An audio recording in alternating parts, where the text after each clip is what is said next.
Donc je m'appelle Emmanuel, je travaille chez Linkfluence et je suis développeur Scala.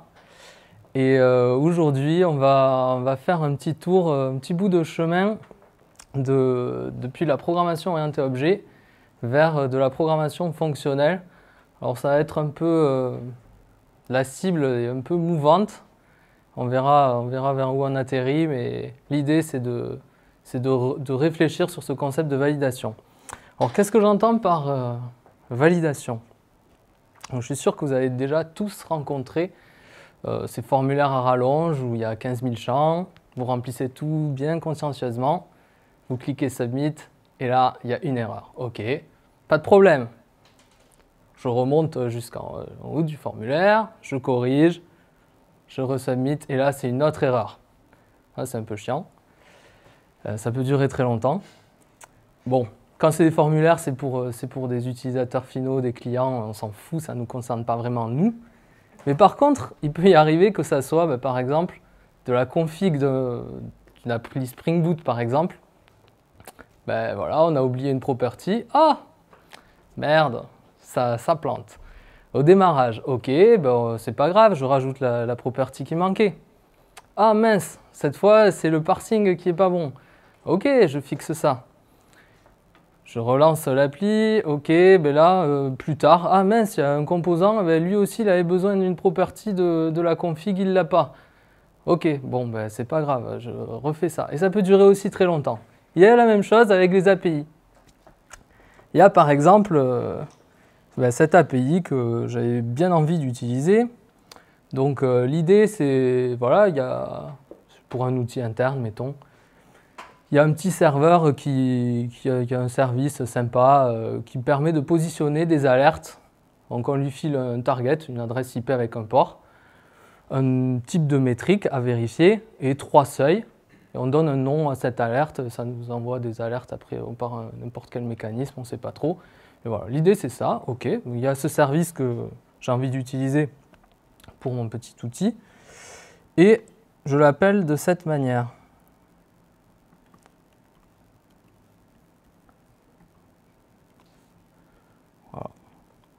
Très simple. Ok. Ah déjà, ok, il faut un champ de nom. Bon, voyons, je rajoute ça.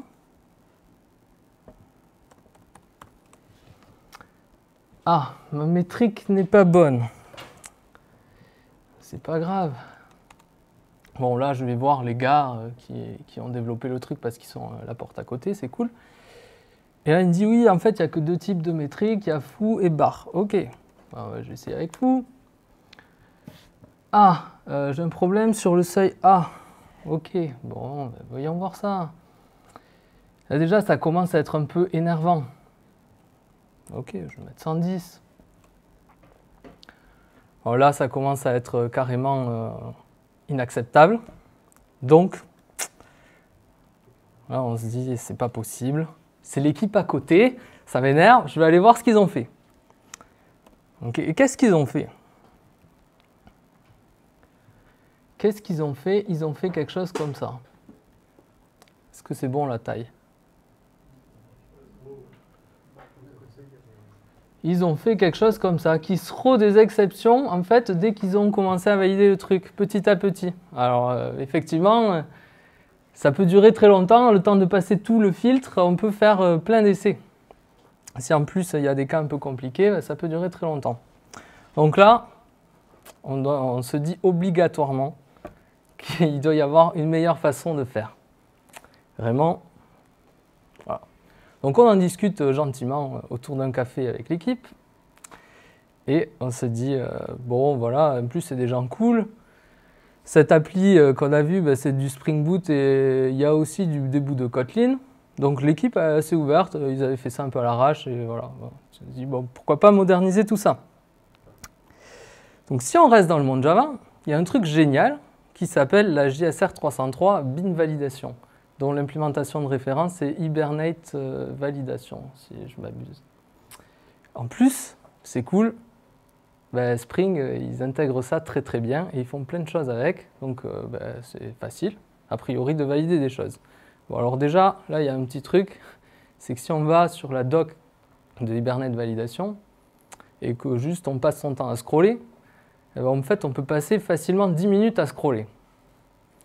Donc, est-ce que c'est une bonne chose? Bon, je ne sais pas trop. Mais bon, on va quand même essayer ça. Donc, si on essaye ça, ça nous donne en fait un truc très très simple. Ben, c'est-à-dire que notre service, en fait, notre alerte qu'on veut créer, là, ben, en fait, on peut juste positionner une magique annotation add_valid et le framework s'occupe de tout. Bon, en fait, il faut faire notre classe alerte qui va ressembler à un truc comme ça. Donc, on va poser des annotations sur chaque champ de notre payload pour créer l'alerte.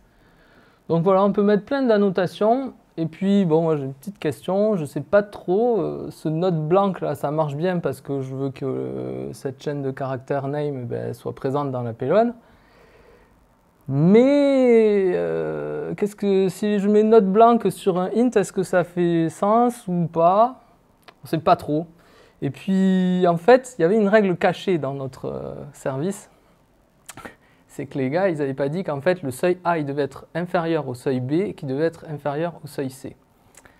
Et là, bon, si j'essaie de faire ça avec bin validation, on peut le faire, mais ça paraît en fait super compliqué juste pour faire deux comparaisons.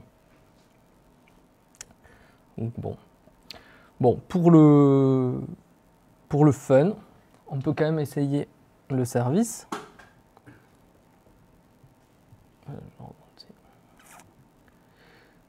Donc, j'ai dit, c'est la même chose. Waouh, là il nous sort un truc super, il y a plein de choses. Voilà, bon apparemment il y a un problème sur le seuil C. Voilà, il y a des messages d'erreur, ok. Ça semble faire le job. Bon, si on analyse tout ça, on peut se dire que bin validation, il y a des bonnes choses. Par exemple, le fait que ça accumule les erreurs. En interne, si on regarde la doc, c'est dans un set de constraint violation. Sympa comme nom. Que Spring, il a généré pour nous les erreurs 400 qui allaient bien. Bon, voilà, ça c'est plutôt Spring que Hibernate Validation, mais c'est cool d'avoir un bon support par le framework. Et bon, pour des cas simples d'utilisation, ça fait le job et plutôt très vite, surtout quand on utilise Spring. Donc c'est pas mal. Après, il y a des trucs qui me gênent. C'est que dans le code utilisé pour tout le reste de l'application, les gars, ils utilisaient host_import qui était importé de Guava. Et bon, dans cet exemple, il sert juste à montrer l'interaction avec des libs qui ne sont pas à nous, entre guillemets. Donc, il n'y a pas vraiment de support dans bin validation pour gérer ces champs, ces types qui viennent d'autres librairies que nous. On ne peut pas les annoter, on ne peut pas faire grand-chose. Voilà. On est obligé sûrement de faire des règles de contournement. Et bon, pour valider nos seuils A, B, C, l'enchaînement qui va bien, en fait, il faut valider de manière un peu interdépendante ces champs-là. Et ça ne vient pas out of the box. Ensuite, c'est que des annotations. Et on peut positionner à peu près n'importe quelle annotation sur n'importe quel champ sans que ça soit checké par quelque chose. Alors, j'ai récemment appris qu'il y avait un annotation processor pour valider qu'on ait bien posé les annotations sur des champs compatibles a priori. Bon voilà, ça paraît un peu bizarre. Donc pour moi c'est quand même un mélange un peu bizarre de choses qui sont couvertes et d'autres choses qui ne sont pas couvertes pour une spec où il faut 10 minutes pour la scroller. Je trouve ça un peu fort de café. Et en plus de ça, la première section, ça commence sur attention si vous avez un security policy, machin. C'est quoi le rapport avec la validation? Moi, je ne le vois pas. Donc, ça sent beaucoup la réflexion par derrière. Et puis, il y a des trucs très bizarres que j'explique pas trop. Il y a des messages d'erreur écrits en français. Donc si on reprend le message d'erreur qui était sorti là, ce doit être au minimum égal à 100. Ouais, je ne sais pas d'où il le sort, mais c'est un peu magique, j'ai jamais demandé ça. Je ne sais pas si c'est Spring ou Hibernate validation, mais je trouve ça assez incroyable. Et je ne vois pas du tout le rapport entre le fait de valider un formulaire ou une requête. Quel est le lien avec la traduction des messages? Bon, là on se dit qu'il y a peut-être d'autres façons encore de faire les choses. Et là on va essayer de, au lieu d'aller lire des docs de framework, on va essayer de réfléchir, de reprendre notre problème à la base. Donc, si on fait vraiment un retour arrière, on peut se demander qu'est-ce que ça veut juste dire, qu'est-ce que c'est que valider quelque chose? Ben, en fait, c'est assez simple. On a un tas de trucs en input et on veut juste dire si c'est oui ou non correct et avec quelles erreurs. Alors, on peut voir ça encore plus finement et se dire, ben voilà, en fait, j'ai ce champ. C'était par exemple le champ du nom. Enfin, il faut qu'il y ait un nom pour mon alerte. Ben, je peux dire, en fait, voilà, ma validation, un peu quand on est juste à ce petit bout, qu'est-ce que c'est que valider ce nom? C'est juste checker si oui ou non il est présent. Ça, c'est très simple. Un pauvre if fait le job. Donc, si on se concentre sur la validation élément par élément de notre payload. En fait, on peut dire que valider un élément, du coup, ça va être juste le résultat d'une fonction qui va me dire si j'ai une erreur, peut-être plusieurs erreurs, ou si j'ai une valeur correcte. C'est aussi simple que ça.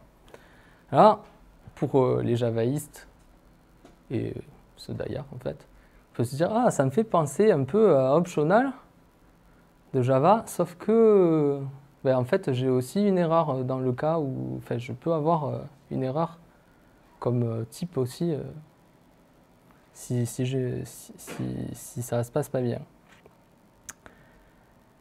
Et après, il nous faudrait, du coup, comme optional, pouvoir, si c'est un succès, voilà, je veux enchaîner des traitements dessus et faire des choses. Donc ça, en fait, comme pour optional, je pourrais avoir une fonction map qui me transforme le résultat de cette validation. Donc si on continue de s'inspirer de optional, et après avoir écouté Fred tout à l'heure, on se dit, ah, on pourrait appeler notre type de résultat de validation validated. Et on pourrait avoir deux cas.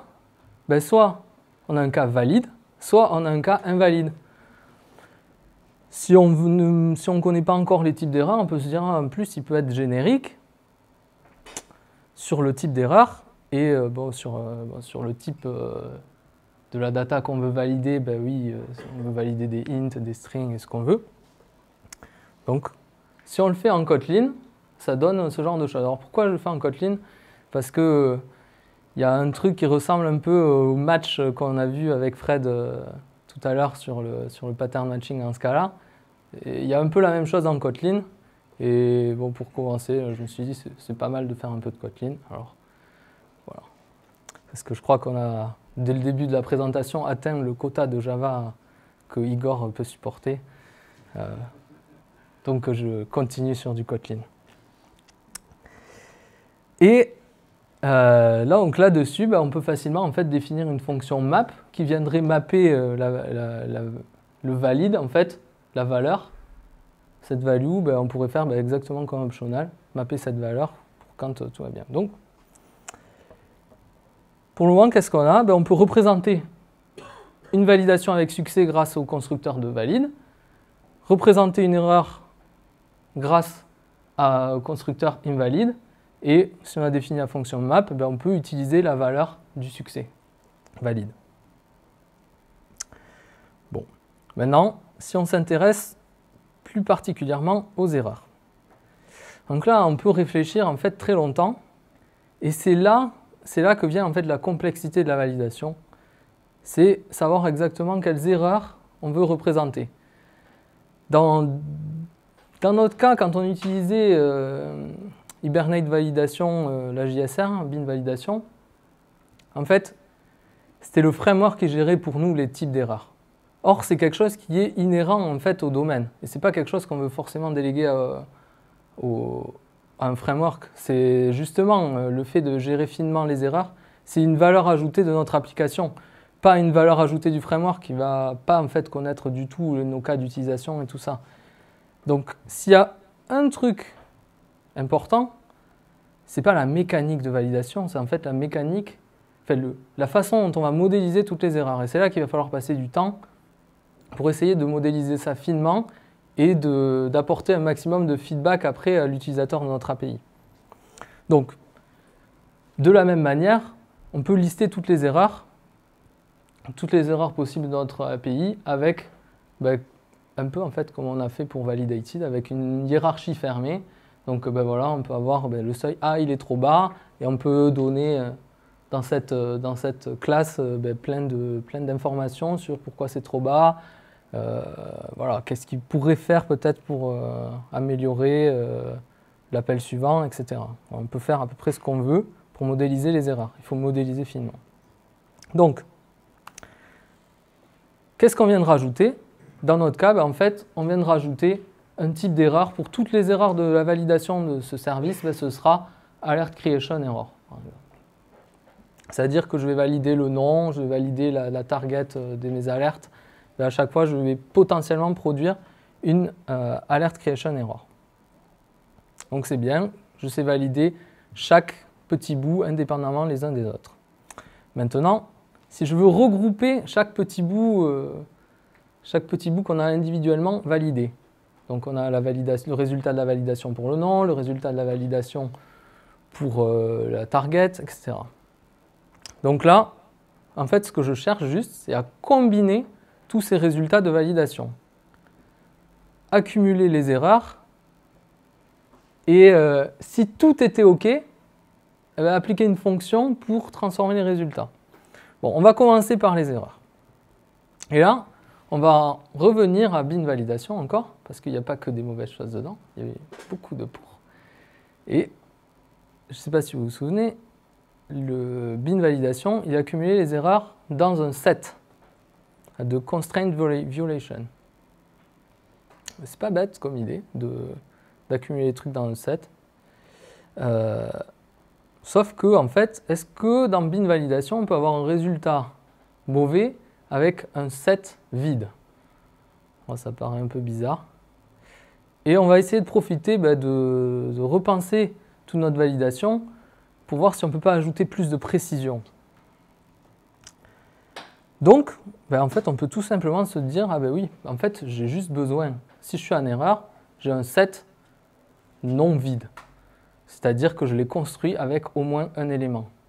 Et il y a une méthode très simple pour faire ça, c'est qu'en fait, on a un constructeur qui prend obligatoirement un élément, et on appelle ça un smart constructor. Dans la littérature, il y a deux types principaux qui existent si vous faites du Scala ou du Kotlin. C'est des non-empty lists et des non-empty chains. Alors, il y a des petites subtilités de performance, mais voilà, c'est le terme à retenir. Et dans la suite, on va bâtir la validation dans la suite de cette présentation sur le non-empty list. Si je dis nel, c'est non-empty list, pour abréger.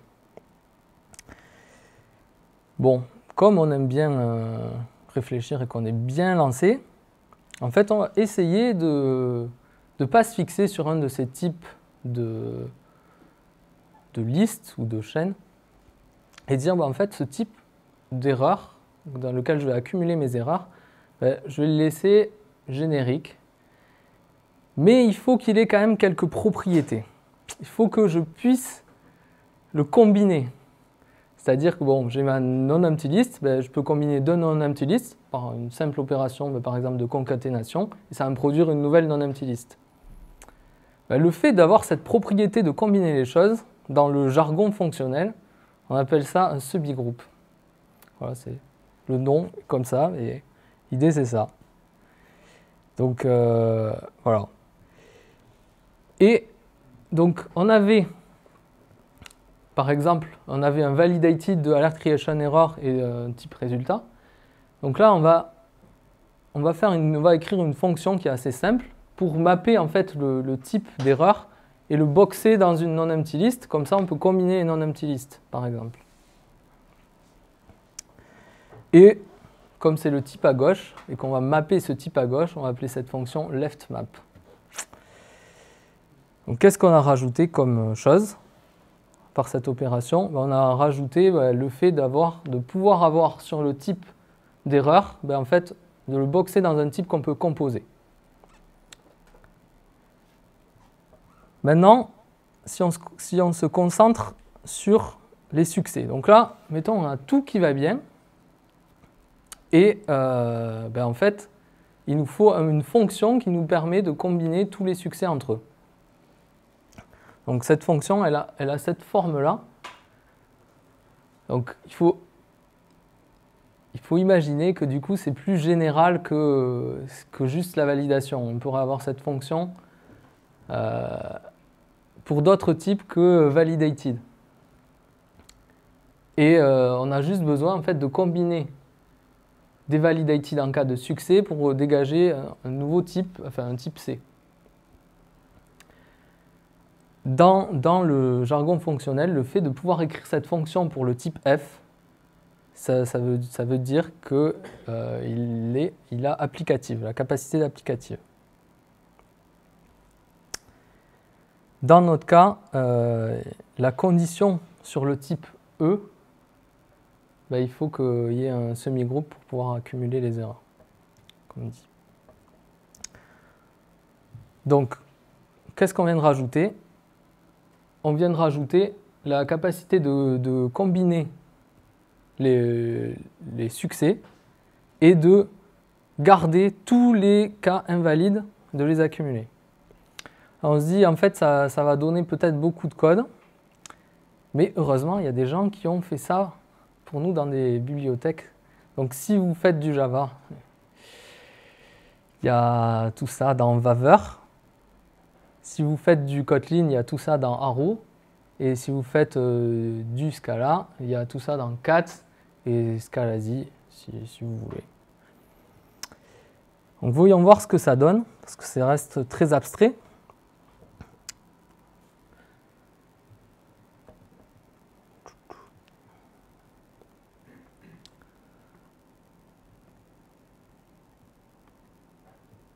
Donc, hop.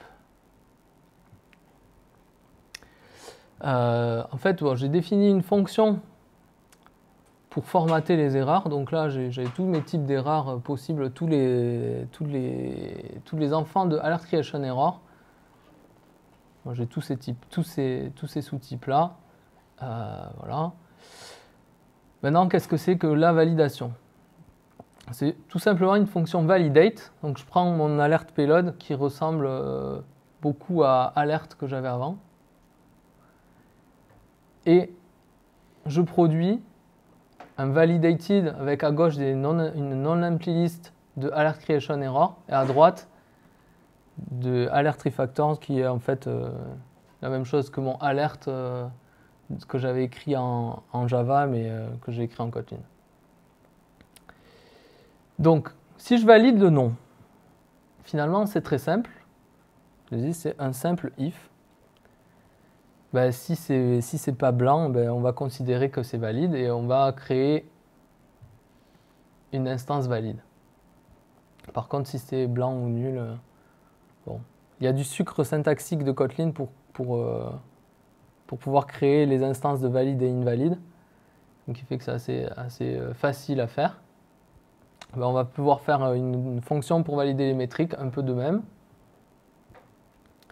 Et pareil pour le host. Donc là, on va appeler l'API de Guava qui faisait le truc dans la version Java initiale. Voilà. Et les choses peuvent être un peu plus compliquées. Donc quand on va valider les champs interdépendants, on va avoir besoin de repasser en mode séquentiel. Donc il y a des techniques pour ça. Parce que grâce à map et map-left, on va pouvoir refaire des instances de options, par exemple. Il y a pas mal de choses qu'on peut faire à titre d'exercice et pas mal de choses, d'exemples comme ça, qui viennent du bouquin dont Fred a parlé Functional Programming in Scala. Donc, qu'est-ce qu'il faut retenir de ce petit process de validation?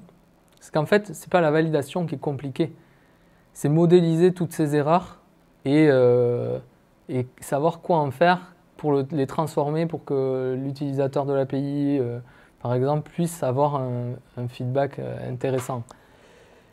Finalement, il n'y a pas besoin de beaucoup de concepts.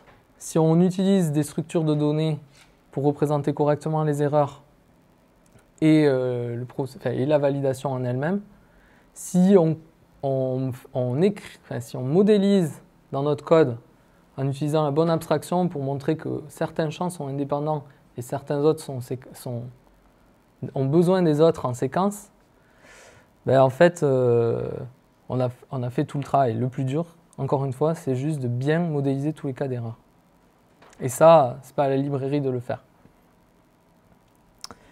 Et finalement, ce qu'on se rend compte, c'est que la valeur de bin validation, c'était pas ça en fait.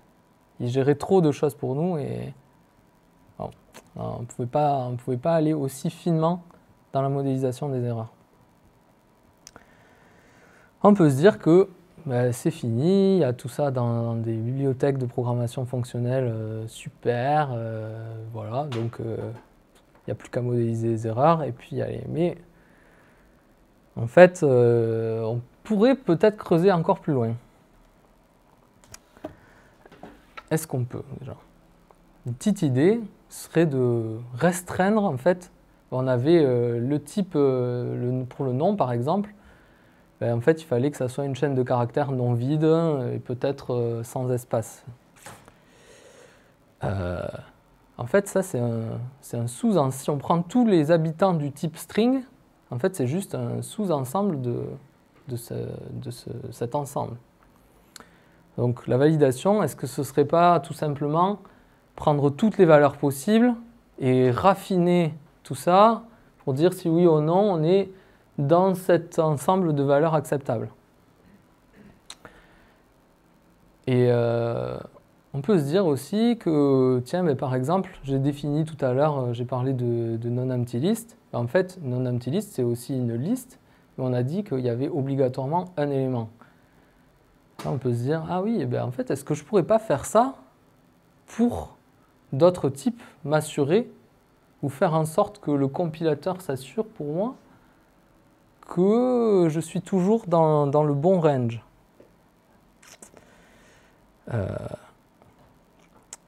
Donc là, on peut se dire, vous voyez, le type system, est-ce qu'il peut m'aider? Est-ce qu'on peut définir des prédicats sur des types pour que tous ces if un peu répétitifs, est-ce que quelque part le système de type ne peut pas les générer pour nous? Donc dans le monde Haskell, il y a un truc qui s'appelle Refine. Et bon, il se trouve que, heureusement pour moi, il existe port de cette librairie en Scala. Et on va essayer de voir un peu ce que ça donne. Donc j'ai beaucoup simplifié l'exemple. Et en fait, ce qui nous intéresse, c'est là. Voilà, pardon. Bon, j'ai changé un peu les règles du jeu. Et j'ai défini un prédicat que j'ai appelé name, qui sera donc sur une chaîne de caractères qui doit être non vide et dont la taille maximum, c'est 5 caractères. Et mon alert name, ce sera le type string, donc l'ensemble de toutes les strings possibles sur la JVM, que j'ai raffiné avec le prédicat name. Ce qui fait que là, en fait, toutes les chaînes de caractères ne seront plus autorisées à être assignées à un champ de type alert name. Alors, comment est-ce que Refine fonctionne derrière? Par exemple, pour le name validation, donc Là, j'ai utilisé ces cats derrière qui me sort un validated. Mais ce qui est intéressant, c'est ça. Il y a une sorte de refine v, donc qui est une macro en Scala, qui va me sortir en fait à la compilation, qui va dériver le check nécessaire pour m'assurer que ce name là, qui est de type, donc là en fait j'avais ceci, ah, zut.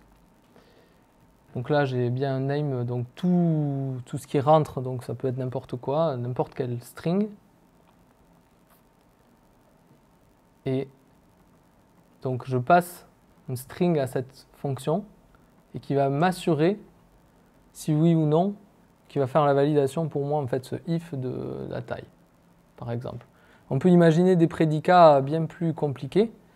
Donc j'ai fait un peu la même chose aussi pour un seuil donc, dans un intervalle ouvert-fermé entre 100 et 1000, par exemple.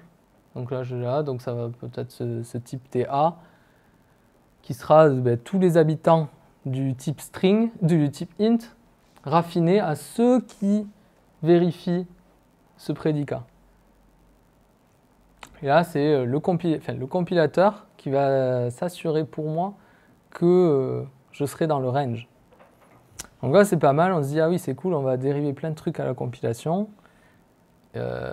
Mais en fait, si on reprend le cas de type du seuil A qui doit être inférieur au seuil B, qui doit être inférieur au seuil C, on se dit, oula, il y a des choses qui sont interdépendantes les unes entre les autres.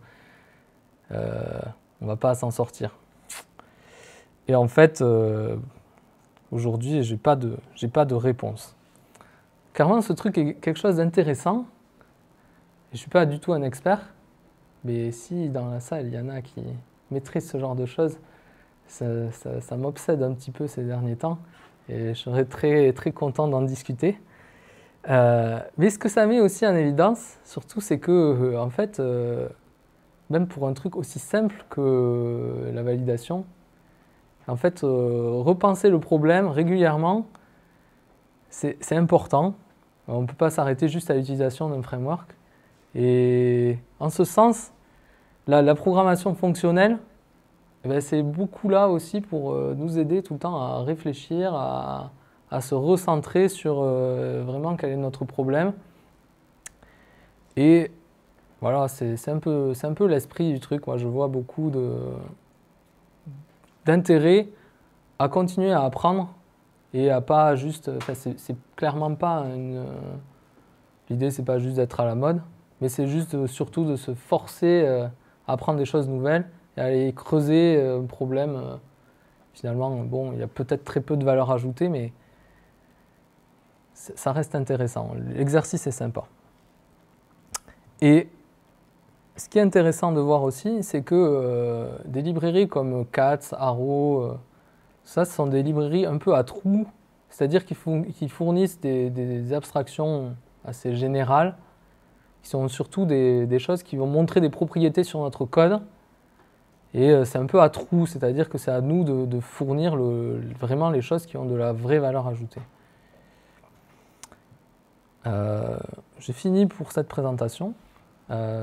Si vous avez des questions ou si vous maîtrisez Refined en Scala ou en Haskell, je suis très intéressé.